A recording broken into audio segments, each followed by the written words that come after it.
Imaginez que vous placiez un aimant géant juste à l'intérieur de l'horizon des événements d'un trou noir. Le champ magnétique pourrait-il s'échapper? S'il le peut, alors quelque chose transportant de l'information voyage plus vite que la lumière. S'il ne le peut pas, alors comment la gravité du trou noir peut-elle être ressentie?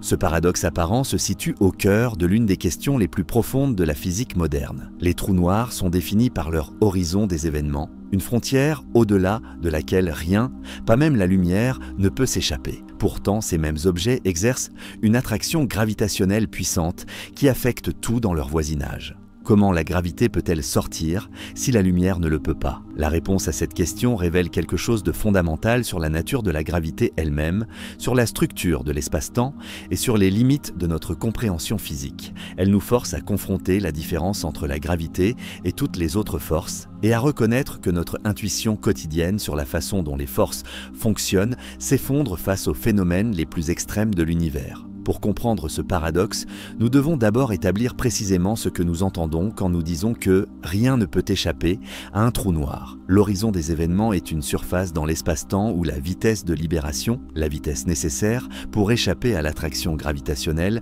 égale exactement la vitesse de la lumière. À l'intérieur de cet horizon, la vitesse de libération dépasse la vitesse de la lumière. Puisque rien ne peut voyager plus vite que la lumière selon la relativité restreinte, rien à l'intérieur de l'horizon ne peut s'échapper. C'est une conséquence directe et inévitable de la combinaison de la relativité générale et de la relativité restreinte. Mais voici où le paradoxe apparent émerge. Nous observons que les trous noirs exercent une attraction gravitationnelle. Les étoiles orbitent autour du trou noir supermassif au centre de notre galaxie. Les objets tombent dans les trous noirs, accélérant à mesure qu'ils approchent. Si la gravité ne pouvait pas sortir du trou noir, comment ces effets seraient-ils possibles? La résolution de ce paradoxe nécessite de comprendre quelque chose de fondamental.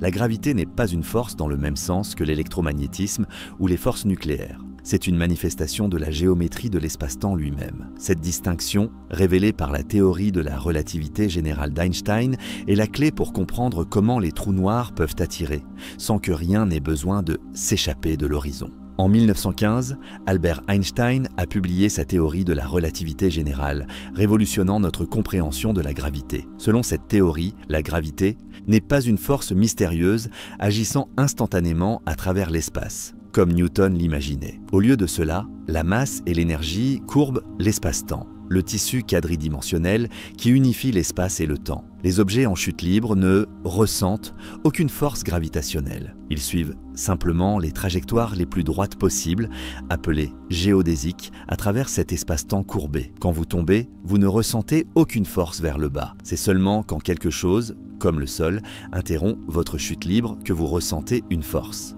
Cette compréhension transforme complètement la question de savoir comment la gravité échappe à un trou noir. La gravité n'a pas besoin d'échapper parce qu'elle n'est pas quelque chose qui émane de l'intérieur du trou noir. Au lieu de cela, la présence du trou noir, sa masse concentrée, crée une courbure dans l'espace-temps environnant. Cette courbure existe dans tout l'espace autour du trou noir, pas seulement à l'intérieur de l'horizon. Pensez à cela par analogie. Imaginez une boule de bowling placée sur un trampoline tendu. La boule crée une dépression dans le tissu. Si vous roulez une bille près de cette dépression, elle suivra une trajectoire courbe, comme si elle était attirée vers la boule de bowling. Mais aucun signal n'a besoin de voyager de la boule de bowling à la bille. La bille répond simplement à la géométrie du tissu, qui a été déformée par la présence de la boule. De même, un trou noir courbe l'espace-temps autour de lui. Les objets à proximité suivent des trajectoires courbes à travers cet espace-temps courbé. Aucune information n'a besoin de voyager de l'intérieur de l'horizon vers l'extérieur pour que cet effet se produise. La courbure existe simplement comme une propriété géométrique de l'espace-temps. Mais cette explication soulève immédiatement une question de suivi. Quand un trou noir se forme, quand une étoile massive s'effondre, comment l'espace-temps sait-il se courber de la bonne manière ? Ne faut-il pas que de l'information sur la distribution de masse traverse l'horizon en formation? La réponse réside dans comprendre le processus de formation des trous noirs plus en détail. Un trou noir ne se forme pas instantanément. Une étoile massive s'effondre progressivement sous sa propre gravité. Pendant cet effondrement, la matière stellaire reste toujours à l'extérieur de ce qui deviendra éventuellement l'horizon des événements jusqu'au tout dernier moment. À mesure que l'effondrement progresse, l'espace-temps se courbe de plus en plus fortement en réponse à la matière en contraction. Cette courbure se propage vers l'extérieur à la vitesse de la lumière sous forme d'ondes gravitationnelles. des ondulations dans la géométrie de l'espace-temps lui-même. Au moment où l'horizon des événements se forme, la structure de courbure de l'espace-temps environnant a déjà été établie. Une fois l'horizon formé, la courbure à l'extérieur reste. Elle n'a pas besoin d'être continuellement mise à jour par des signaux provenant de l'intérieur. La géométrie de l'espace-temps à l'extérieur de l'horizon encode toute l'information sur le trou noir qui est accessible de l'extérieur, sa masse totale, sa charge électrique, si elle existe, et son moment angulaire, rotation. C'est le contenu du célèbre théorème de Non-Cheveux. Un trou noir en équilibre était complètement caractérisé par seulement 3 paramètres mesurables de l'extérieur. Toute autre information sur ce qui est tombé dans le trou noir est perdue pour les observateurs extérieurs, cachés derrière l'horizon des événements. Les équations de champ d'Einstein, qui gouvernent comment la matière et l'énergie courbent l'espace-temps, sont des équations différentielles locales. Elles spécifient comment la courbure à chaque point de l'espace-temps est liée à la densité de matière et d'énergie à ce point. Crucial, elles n'exigent pas d'action instantanée à distance. Pour un trou noir, ces équations dictent que la courbure de l'espace-temps diminue graduellement à mesure que vous vous éloignez de l'horizon. La courbure, à n'importe quel point à l'extérieur de l'horizon, dépend de la distribution de masse-énergie historique qui a créé le trou noir, pas de l'état instantané de la matière à l'intérieur de l'horizon. Mais explorons plus profondément cette idée apparemment paradoxale. Considérez ce qui se passe si vous ajoutez de la masse à un trou noir. Disons qu'une étoile tombe dedans. La masse du trou noir augmente, donc sa courbure gravitationnelle devrait changer. Comment cette information sur la masse accrue se propage-t-elle vers l'extérieur si rien ne peut échapper à l'horizon? La résolution réside dans reconnaître que quand l'étoile tombe, elle ne franchit l'horizon que du point de vue de quelqu'un tombant avec elle. Pour un observateur distant, l'étoile semble ralentir asymptotiquement alors qu'elle approche de l'horizon, prenant littéralement une éternité pour le franchir complètement. Pendant cette approche apparemment éternelle, le champ gravitationnel de l'étoile entrante se mélange avec celui du trou noir. Le champ gravitationnel combiné, la courbure totale de l'espace-temps, évolue en douceur et continuellement. À aucun moment, l'information n'a besoin de traverser l'horizon pour que les observateurs extérieurs ressentent l'attraction gravitationnelle accrue. Du point de vue d'un observateur distant, toute la matière qui est jamais tombée dans le trou noir reste gelée, juste au-dessus de l'horizon, s'estompant exponentiellement de la vue mais contribuant toujours à la masse et donc à la courbure gravitationnelle totale.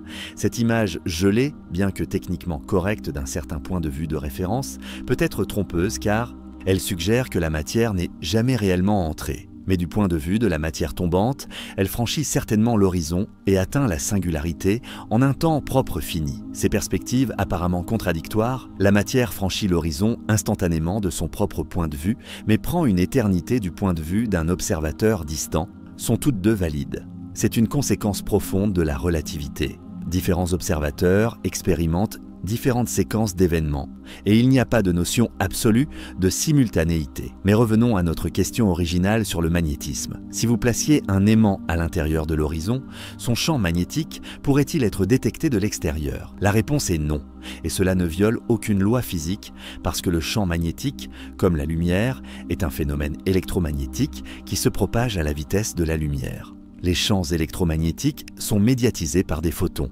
particules de lumière. Pour qu'un champ magnétique existe à l'extérieur de l'horizon, des photons virtuels, les transporteurs quantiques du champ électromagnétique, devraient pouvoir traverser l'horizon. Mais ils ne le peuvent pas, pour les mêmes raisons que les photons réels ne le peuvent pas. Donc si vous larguiez un aimant dans un trou noir, son champ magnétique disparaîtrait rapidement, s'effondrant dans l'horizon. Un observateur extérieur verrait le champ s'affaiblir exponentiellement sur une échelle de temps très courte, typiquement des microsecondes pour un trou noir de masse stellaire. Cette échelle de temps, appelée temps de sonnerie du trou noir, est le temps qu'il faut aux perturbations pour se stabiliser. Ce comportement du magnétisme, qu'il ne peut pas échapper à l'horizon, contraste fortement avec la gravité, qui ne s'échappe jamais parce qu'elle n'a jamais besoin de le faire. La gravité est la géométrie de l'espace-temps lui-même, pas un champ se propageant à travers l'espace-temps. Cette distinction devient encore plus claire quand nous considérons les ondes gravitationnelles. Les ondes gravitationnelles sont des ondulations dans la courbure de l'espace-temps se propageant à la vitesse de la lumière. Elles transportent de l'énergie et de l'information. Crucial, les ondes gravitationnelles ne peuvent pas s'échapper de l'intérieur d'un horizon des événements, tout comme la lumière ne le peut pas. Quand deux trous noirs fusionnent, comme ceux détectés par LIGO, ils émettent de puissantes ondes gravitationnelles. Mais ces ondes sont générées dans la région à l'extérieur des horizons des événements combinés, où l'espace-temps est violemment perturbé par l'interaction des deux trous noirs. Une fois que les trous noirs fusionnent et forment un horizon commun, plus aucune onde gravitationnelle ne s'échappe de l'intérieur. Le trou noir final sonne comme une cloche perturbée, émettant des ondes gravitationnelles alors qu'il se stabilise dans un état d'équilibre. Mais toutes ces ondes proviennent de l'extérieur de l'horizon. Rien, ni lumière, ni ondes gravitationnelles, ni aucune information ne s'échappe jamais de l'intérieur. Donc comment réconcilions-nous ceci avec notre déclaration précédente selon laquelle la gravité est différente? La clé est de reconnaître la différence entre le champ gravitationnel statique, la courbure de l'espace-temps, et les ondes gravitationnelles, ondulations se propageant dans cette courbure. Le champ gravitationnel statique d'un trou noir est encodé dans la géométrie de l'espace-temps à l'extérieur de l'horizon. Cette géométrie ne change pas une fois que le trou noir atteint l'équilibre, sauf si de la masse supplémentaire tombe dedans, auquel cas la géométrie évolue en douceur comme décrit précédemment. Le champ statique n'a pas besoin de s'échapper parce qu'il était déjà là pendant la formation du trou noir. Les ondes gravitationnelles, en revanche, transportent de l'information sur des changements dans la distribution de masse. Elles se propagent à la vitesse de la lumière et ne peuvent donc pas s'échapper de l'intérieur de l'horizon. C'est pourquoi nous pouvons détecter des ondes gravitationnelles des fusions de trous noirs, mais pas de l'intérieur des trous noirs eux-mêmes. Cette distinction révèle quelque chose de profond sur la nature de l'information et de la causalité dans la relativité générale. L'information qui s'échappe du trou noir, sa masse, charge et rotation totale étaient déjà encodées dans la géométrie de l'espace-temps à l'extérieur de l'horizon avant que l'horizon ne se forme. Aucune nouvelle information de l'intérieur ne peut jamais s'échapper. Mais cela soulève une autre question profonde. Si l'information ne peut pas s'échapper,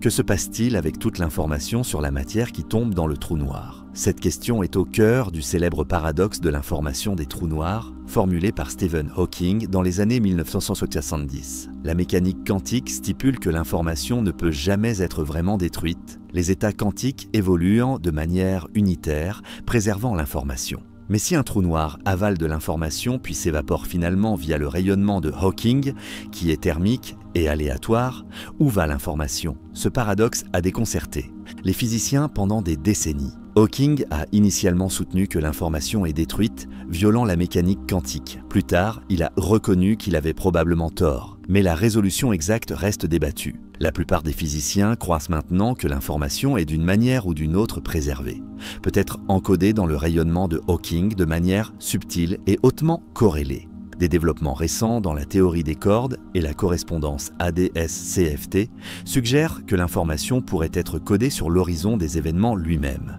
une réalisation du principe holographique. Selon ce principe, toute l'information dans un volume d'espace peut être codée sur sa frontière bidimensionnelle.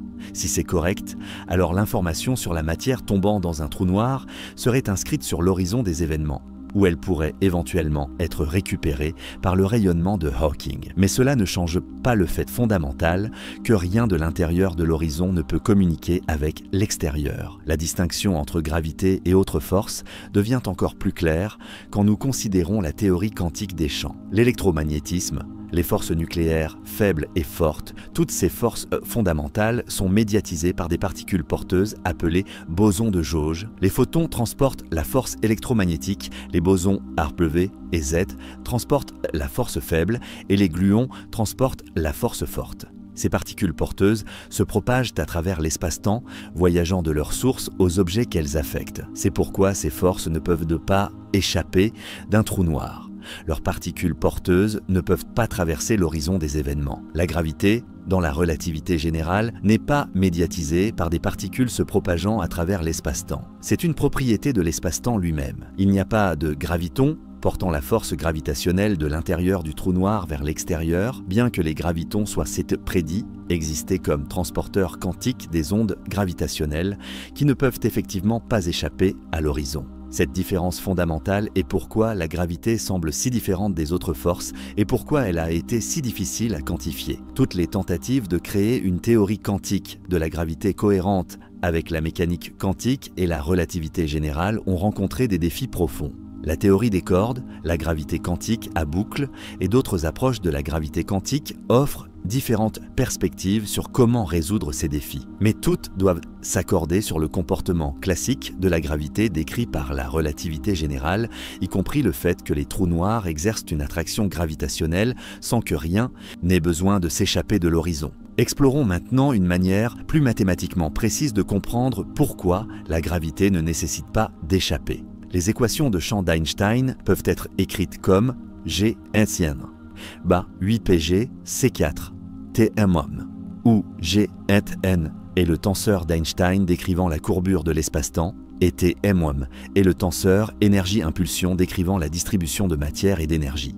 Ces équations sont locales. Elles relient la courbure à chaque point à la densité de matière-énergie à ce point. Pour un trou noir, nous pouvons résoudre ces équations à l'extérieur de l'horizon où T mène arc-extérieur 0 en supposant aucune matière supplémentaire dans la région. La solution est la métrique de Schwarzschild ou de Kerr pour un trou noir en rotation qui décrit comment l'espace-temps est courbé en fonction de la masse et du moment angulaire du trou noir. Crucialement, cette solution ne nécessite aucune information sur ce qui se passe à l'intérieur de l'horizon. Elle dépend uniquement de la masse totale, de la charge et du moment angulaire, les trois cheveux qu'un trou noir peut avoir. Ces propriétés déterminent complètement la géométrie à l'extérieur de l'horizon. Cette détermination complète de la géométrie extérieure par quelques paramètres est une conséquence du théorème de Birkhoff en relativité générale. Il stipule que toute solution à symétrie sphérique des équations de champ d'Einstein dans le vide doit être statique et donnée par la métrique de Schwarzschild. Cela signifie qu'une fois qu'un trou noir à symétrie sphérique se forme,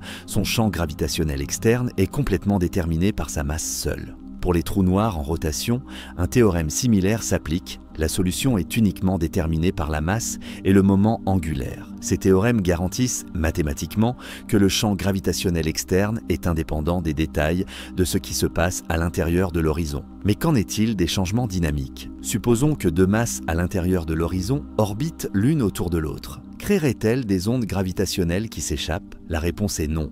Mais comprendre pourquoi nécessite d'examiner soigneusement la structure causale de l'espace-temps du trou noir. À l'intérieur de l'horizon, toutes les trajectoires causales, chemin que la lumière ou tout signal plus lent peut prendre, pointent vers l'intérieur, vers la singularité. Il n'existe aucune trajectoire causale menant de l'intérieur de l'horizon vers l'extérieur. Les ondes gravitationnelles, voyageant à la vitesse de la lumière le long de trajectoires causales nulles, ne peuvent donc pas s'échapper. Cela signifie que n'importe quelle dynamique à l'intérieur de l'horizon, masse en orbite, matière s'effondrant, singularité oscillante, si elles existent, est causalement déconnectée du monde extérieur. Les observateurs extérieurs ne ressentent que le champ gravitationnel statique déterminé par la masse totale, la charge et le moment angulaire. Cette déconnexion causale est absolue et fondamentale. Ce n'est pas une limitation technologique ou un effet qui pourrait être surmonté avec suffisamment d'ingéniosité. C'est une conséquence de la structure géométrique de l'espace-temps près d'un trou noir. Les diagrammes de Penrose,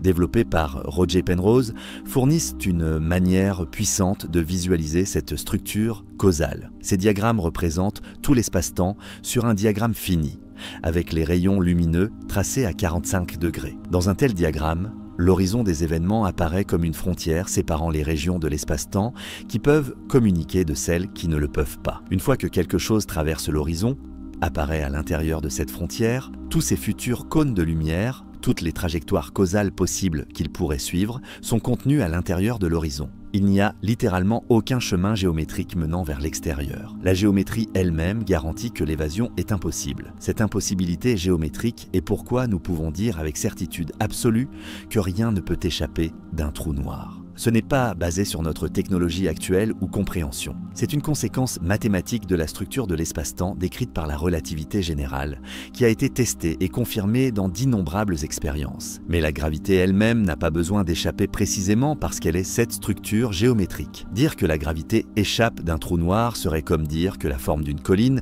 s'échappe d'elle-même. La forme est simplement là, déterminée par comment le terrain est disposé.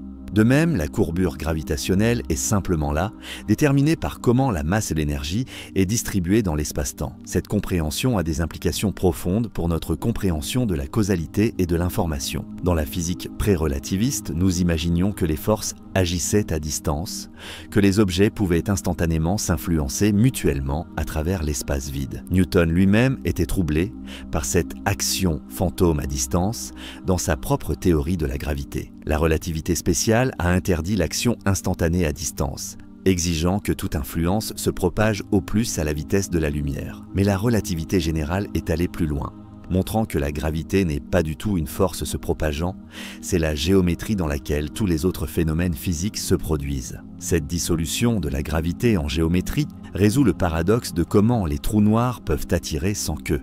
Rien ne s'échappe, mais elle soulève de nouvelles questions profondes. Si la gravité est géométrie, qu'est-ce que la géométrie réellement? L'espace-temps est-il une substance physique réelle ou juste un cadre mathématique pratique pour décrire les relations entre les événements? Ces questions touchent aux fondements les plus profonds de la physique et de la philosophie. Différents physiciens donnent différentes réponses. Certains, appelés réalistes de l'espace-temps, croient sans doute que l'espace-temps est aussi réel que la matière et l'énergie. D'autres, appelés relationnistes, soutiennent que l'espace-temps est juste un moyen commode de décrire les relations entre les événements physiques.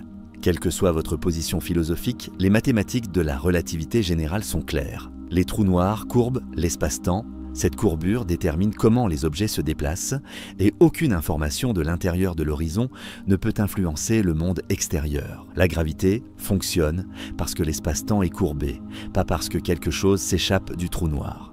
Mais approfondissons les aspects quantiques de cette histoire. Dans la théorie quantique des champs, toutes les forces, sauf la gravité, sont médiatisées par des particules virtuelles, des fluctuations quantiques temporaires qui transportent la force entre les particules interagissantes. Ces particules virtuelles peuvent violer brièvement la conservation de l'énergie grâce au principe d'incertitude de Heisenberg, existant pour de courtes durées avant de s'annihiler. Pour l'électromagnétisme, ces particules virtuelles sont des photons virtuels. Ils porte la force électromagnétique d'une particule chargée à une autre, mais pour que cette image fonctionne près d'un trou noir, ces photons virtuels devraient pouvoir traverser l'horizon si la source de la charge est à l'intérieur. Ils ne peuvent pas, donc les champs électromagnétiques ne peuvent pas s'échapper. Dans la gravité quantique, qui reste théorique et non prouvée, la force gravitationnelle serait médiatisée par des gravitons, l'analogue quantique des ondes gravitationnelles. Mais crucialement, ces gravitons médieraient les changements dans le champ gravitationnel, pas le champ statique lui-même. Le champ gravitationnel statique dans la gravité quantique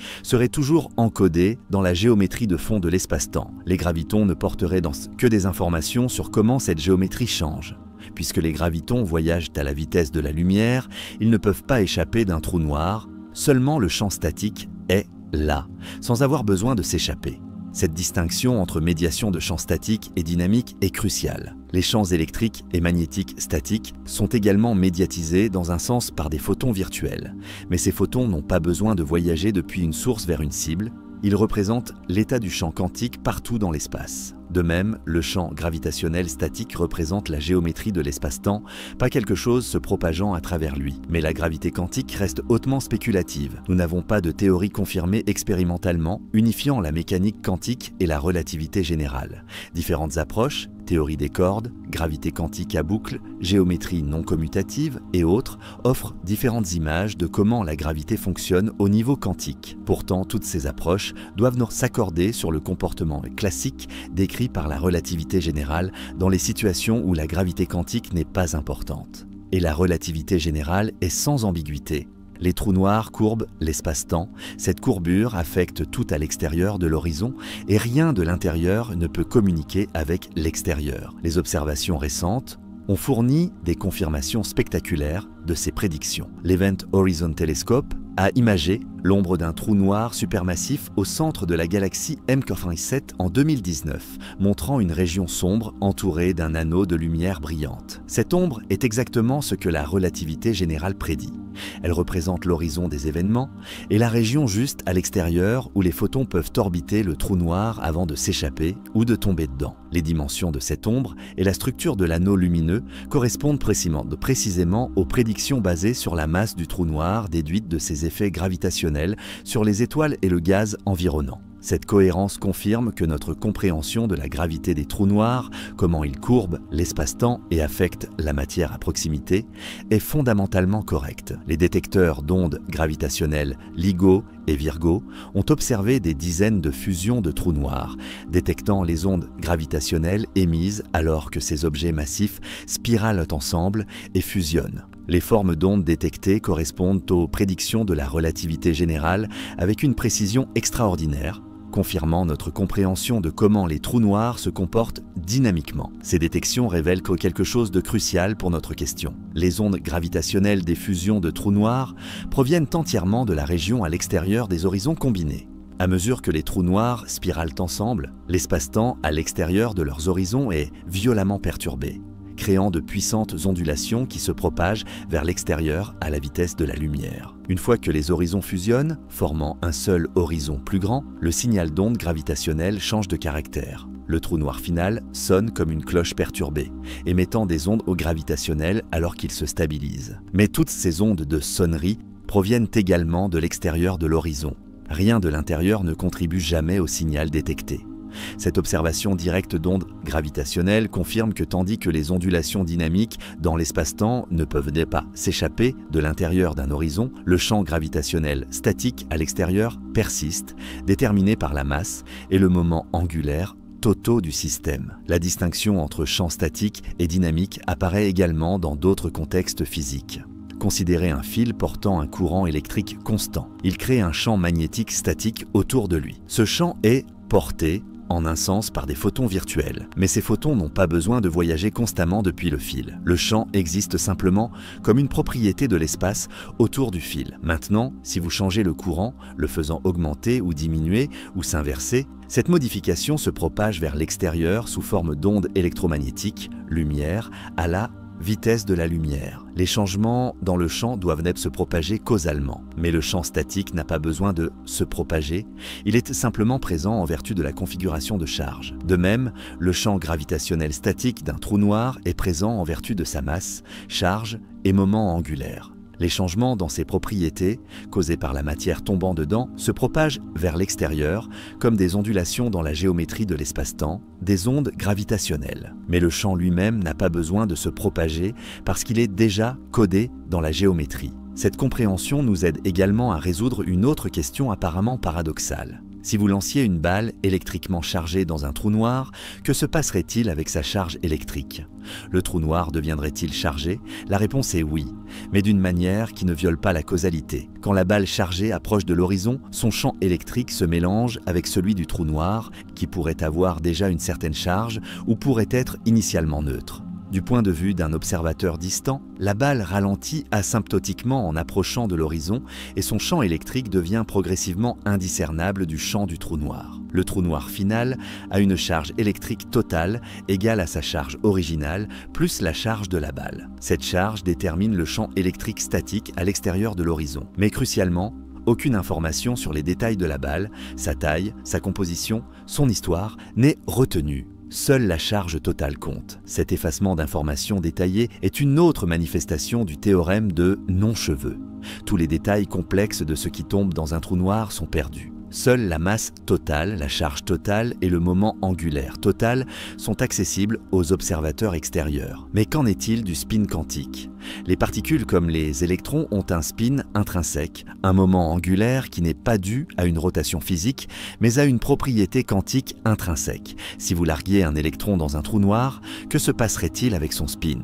Le spin contribue au moment angulaire total, donc il ajouterait au moment angulaire du trou noir. Bien que de manière incroyablement petite, le span d'un seul électron est minuscule, comparé au moment angulaire même d'un petit trou noir. Mais encore une fois, seul le moment angulaire total serait observable de l'extérieur. Toute l'information sur le fait qu'il s'agissait d'un électron plutôt que d'une autre particule serait perdue. Ce principe d'effacement d'information a des implications profondes pour la mécanique quantique. La mécanique quantique stipule que l'information quantique ne peut jamais être détruite. Les états quantiques évoluent de manière unitaire, préservant toute l'information. Mais les trous noirs semblent violer ce principe en avalant l'information. Stephen Hawking a intensifié ce paradoxe en 1974 quand il a découvert que les trous noirs ne sont pas complètement noirs, ils émettent un rayonnement thermique. Ce rayonnement de Hawking est complètement aléatoire, ne portant aucune information sur ce qui est tombé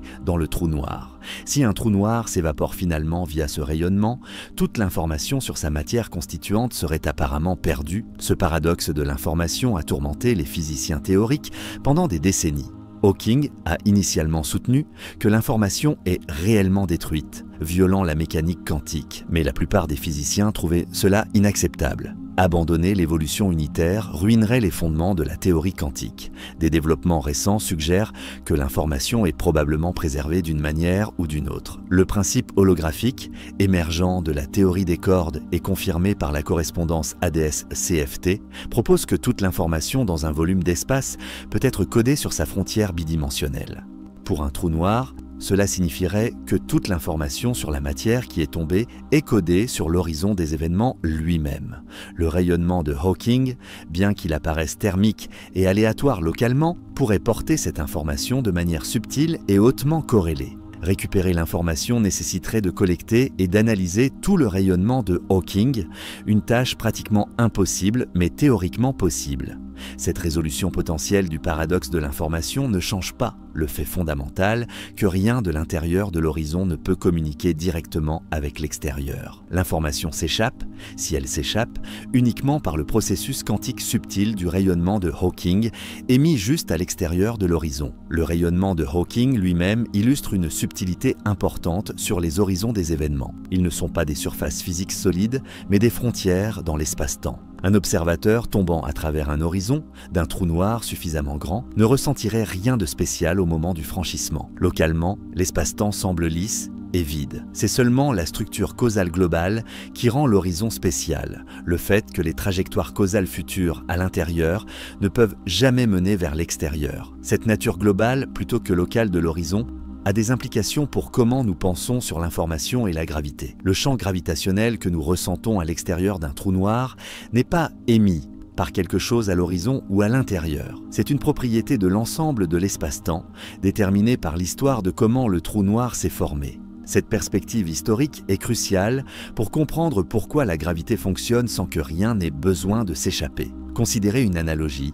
Imaginez un grand navire coulant dans l'océan. À mesure qu'il coule, il crée des vagues qui se propagent vers l'extérieur. Même après que le navire est complètement submergé et invisible, ces vagues continuent d'exister, portant de l'énergie et de l'information sur l'événement de naufrage. De même, quand une étoile s'effondre pour former un trou noir, elle crée des ondes gravitationnelles qui se propagent vers l'extérieur. Ces ondes portent de l'énergie et de l'information sur l'effondrement. Mais plus important encore, l'effondrement laisse une empreinte permanente dans la géométrie de l'espace-temps, une courbure qui persiste indéfiniment, affectant les trajectoires de toute matière ou lumière passant à proximité. Cette empreinte géométrique n'a pas besoin d'être constamment mise à jour par des signaux provenant du trou noir. Elle est simplement là, une caractéristique de l'espace-temps, tout comme la courbure d'une colline est une caractéristique de la surface terrestre. La colline ne doit pas émettre de signaux pour faire rouler les balles vers le bas. Sa forme seule détermine comment les objets se déplacent. Mais notre compréhension a encore des limites.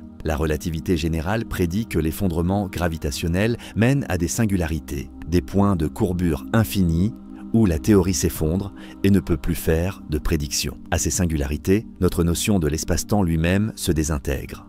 Une théorie complète de la gravité quantique sera nécessaire pour comprendre ce qui se passe réellement aux singularités. Différentes approches suggèrent différentes possibilités. Peut-être que la singularité est remplacée par une région de courbure extrêmement élevée mais finie, ou peut-être que l'effondrement rebondit créant un trou blanc éjectant de la matière, ou peut-être que quelque chose d'encore plus exotique se produit. Mais quelle que soit la résolution finale, elle n'affectera probablement pas le comportement du champ gravitationnel à l'extérieur de l'horizon. La géométrie externe est déterminée par la masse, charge et moments angulaires totaux, indépendamment des détails internes. C'est garanti par les équations de champ d'Einstein et confirmé par toutes nos observations. Cette robustesse de la géométrie externe face à l'incertitude interne est remarquable. Elle signifie que nous pouvons faire des prédictions précises et testables sur la gravité des trous noirs sans comprendre complètement la physique quantique aux singularités. C'est pourquoi la relativité générale a eu tant de succès malgré son incompatibilité connue avec la mécanique quantique aux échelles les plus petites. Les futures observations affineront notre compréhension.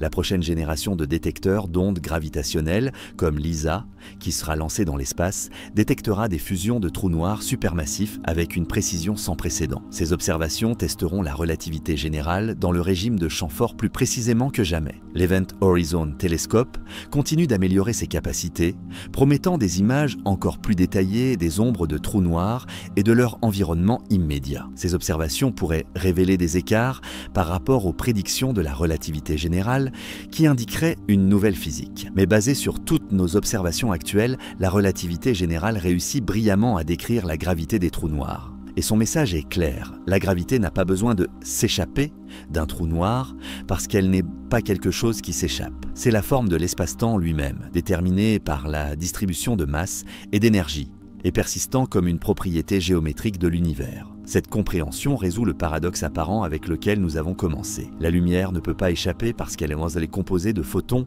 particules, voyageant à travers l'espace-temps qui doivent suivre des trajectoires causales. À l'intérieur de l'horizon, toutes les trajectoires causales mènent vers l'intérieur. Mais la gravité n'est pas quelque chose voyageant à travers l'espace-temps. C'est la courbure de l'espace-temps lui-même. Demander comment la gravité échappe d'un trou noir est comme demander comment la forme d'un bol permet aux billes de rouler vers son centre. La forme ne s'échappe pas, elle est simplement là, une propriété géométrique qui détermine comment les objets se déplacent. Cette différence fondamentale entre la gravité et toutes les autres forces est pourquoi la gravité a été si difficile à unifier avec la mécanique quantique. Toutes les autres forces, électromagnétisme, forces nucléaires faibles et fortes, sont des champs se propageant à travers l'espace-temps. Ils peuvent être quantifiés de manière relativement simple, bien que techniquement complexe, en traitant leurs champs comme des collections de particules quantiques. Mais la gravité est l'arène dans laquelle tous les autres champs existent. Quantifier l'arène elle-même, traiter la géométrie de l'espace-temps comme quelque chose de quantique et incertain, s'est avéré extraordinairement difficile. C'est le problème central de la gravité quantique qui reste non résolu après des décennies de recherches intenses. Pourtant, malgré cette incompréhension profonde, nous pouvons être confiants dans notre réponse à la question originale. Les trous noirs exercent une attraction gravitationnelle, non pas parce que quelque chose s'échappe de l'horizon, mais parce que leur masse courbe l'espace-temps autour d'eux. Cette courbure existe dans tout l'espace, établie pendant la formation du trou noir et persistant indéfiniment après. La lumière et toutes les autres formes de matière et d'énergie doivent suivre des trajectoires causales à travers cet espace-temps courbé. À l'intérieur de l'horizon, ces trajectoires ne peuvent mener que vers l'intérieur. Mais l'espace-temps lui-même, la géométrie qui détermine quelles trajectoires sont possibles, n'a pas besoin de suivre des trajectoires causales parce qu'il n'est pas quelque chose se déplaçant à travers l'espace. Il est l'espace. Cette compréhension transforme notre vue des trous noirs, de mystérieux dévoreurs cosmiques, en objets naturels dont le comportement découle inévitablement de la structure de l'espace-temps. Ils ne violent aucune loi physique, ils ne créent aucun paradoxe. Ils représentent simplement la conséquence la plus extrême de comment la masse courbe la géométrie de l'univers. Les questions profondes restent, qu'est-ce que l'espace-temps vraiment ? Est-il fondamental ou émerge-t-il de quelque chose de plus basique ? Comment se comporte-t-il au niveau quantique ? Que se passe-t-il aux singularités ? Ces questions conduisent la recherche actuelle en physique fondamentale. Mais pour la question de savoir comment la gravité peut échapper d'un trou noir alors que la lumière ne le peut pas, nous avons une réponse claire et satisfaisante. La gravité n'échappe pas et n'a pas besoin de le faire. C'est la géométrie de l'espace-temps, établie par la distribution historique de masse et d'énergie, et persistant comme une propriété de l'univers lui-même. Cette réalisation révèle quelque chose de profond sur la nature de la réalité. L'univers n'est pas un conteneur vide dans lequel les choses se produisent. C'est un tissu dynamique qui peut être courbé, étiré et secoué par la présence de masse et d'énergie. Les trous noirs sont les expressions les plus extrêmes de cette courbure, créant des régions où l'espace-temps est si fortement déformé que même la lumière ne peut échapper. Mais la gravité que nous ressentons de ces objets extrêmes n'est pas quelque chose émanant d'eux. C'est la courbure de l'univers lui-même, une courbure que nous percevons comme une force nous tirant vers le trou noir, mais qui est réellement juste la forme de l'espace-temps déterminant comment nous devons nous déplacer. Dans cette compréhension, nous trouvons une beauté et une élégance évidence qui transcende le paradoxe apparent avec lequel nous avons commencé. L'univers est logiquement cohérent. La gravité et la lumière obéissent toutes deux à la même structure causale fondamentale. Les trous noirs ne sont pas des anomalies étranges, mais des conséquences naturelles des lois qui gouvernent notre cosmos. Et peut-être le plus remarquable, ces lois permettent à l'univers de contenir des régions, des horizons d'événements qui sont causalement déconnectés du reste de l'espace-temps, cachant à jamais leurs secrets derrière des barrières géométriques que rien ne peut traverser. Pourtant, ces régions cachées continuent d'influencer le monde extérieur par leur seule existence, courbant l'espace-temps et guidant les mouvements de toute matière et énergie dans leurs environs. C'est l'étrange et belle réalité des trous noirs. Ils nous isolent de leurs intérieurs tout en nous connectant à travers la géométrie de l'espace-temps. Ils cachent leurs secrets tout en révélant leur présence.